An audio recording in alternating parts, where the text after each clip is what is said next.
Hey friends, today we are going to do a super fun science activity where we are going to look at all the different parts of an actual plant.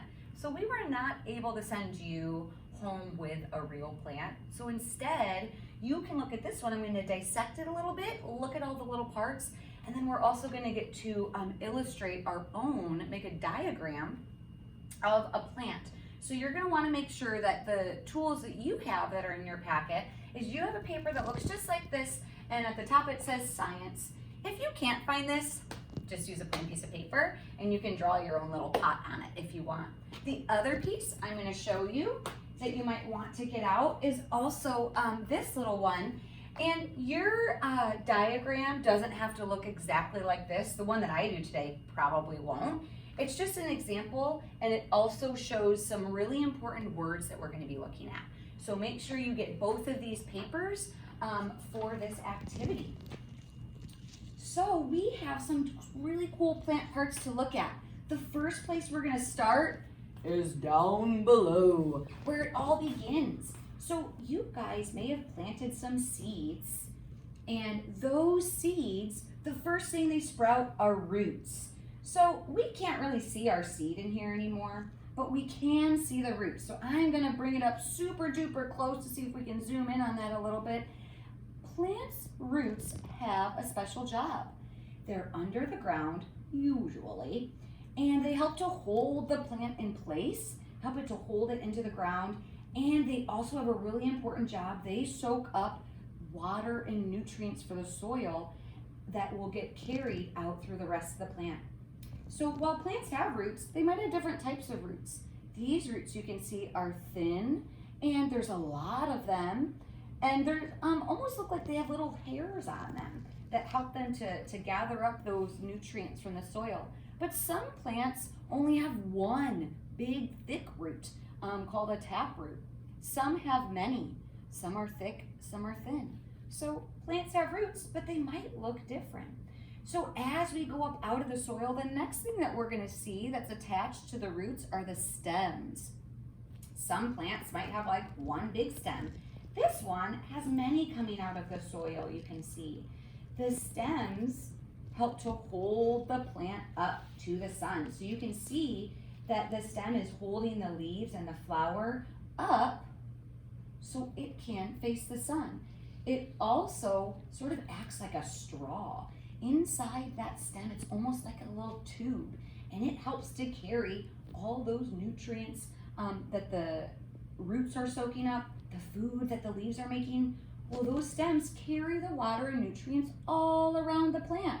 So all those different parts of the plant can get the water and nutrients it needs.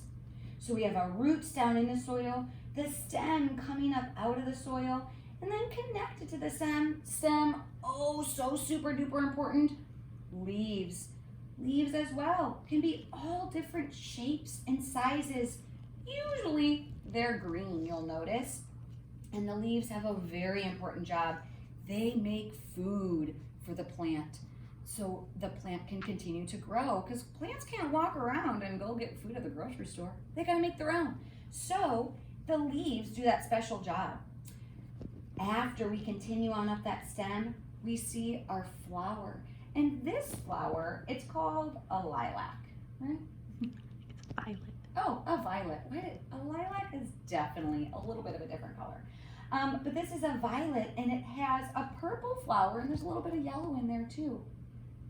So when you draw your flower, you could make yours this color, but flowers are a lot of different colors. And often they're brightly colored to attract pollinators like bees and butterflies, because that's where the seeds are made, or behind the flower, so that they can grow new flowers. So we now have seen all the parts of our plant. My hands are super dirty. Don't worry, yours won't be. But we're going to draw our roots, our stem, our leaves, and our flower. So I'm going to start mine with pencil, and I'm going to start below my soil. So here's my pot, and I'm going to draw my little seed. And even though we couldn't really see our little seed in there, I'm drawing mine just to give it a little idea about where it's all going to start.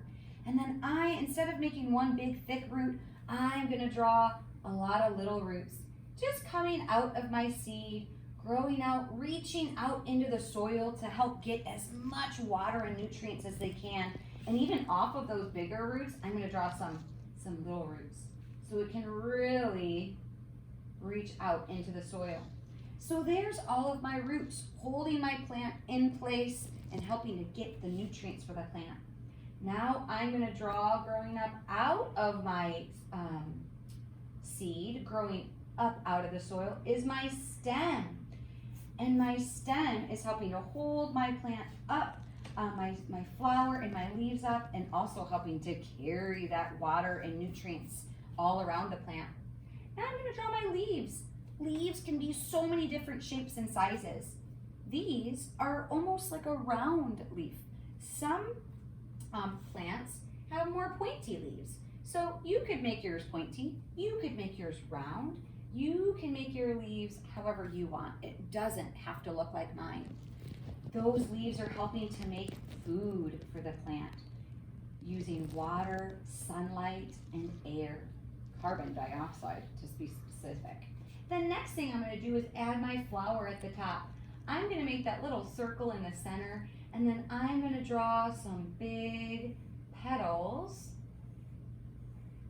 that are going to be brightly colored to help attract the pollinator so that my flower can make new seeds to grow new flowers. Well, now I've got all my parts. I have my roots, my stem, my leaf, and my flower. So now what I could do is label them so it's an awesome diagram. You could use this to help you make sure you use those words the right way, or you could also just watch me. So first I'm going to draw a little arrow, and I'm going to point to my roots, and I'm going to write roots, R-O-O-T-S. And then I'm going to go on up, and I'm going to point to really any part of my stem. I think I can really see my stem right there, so I'm going to do it on this side. Have my arrow pointing to that right there, and then I'm going to write S-T-E-M, stem. Then I'm going to point to one of my leaves, and I'm just going to write leaf. Instead of saying leaves, I'm just writing leaf because I'm pointing to one of them. L-E-A-F. And my last one is my flower. I could choose any part. I have a lot of room on this side, so I'm going to put it here. F-L-O-W. Oh, ow! There's those two naughty letters. E-R. Oh my goodness. Crazy drivers. There's so many secret stories in these words. The last thing you could do, you can leave it just like this if you'd like, or feel free to get out some crayons, add some details. You could make your stem and your leaves green. You could color in your flower, the bloom. It's totally up to you. So I hope you really enjoyed watching our flower dissection, learning a little bit about our plant parts, and now you can teach somebody in your family all about it. Okay, see you later.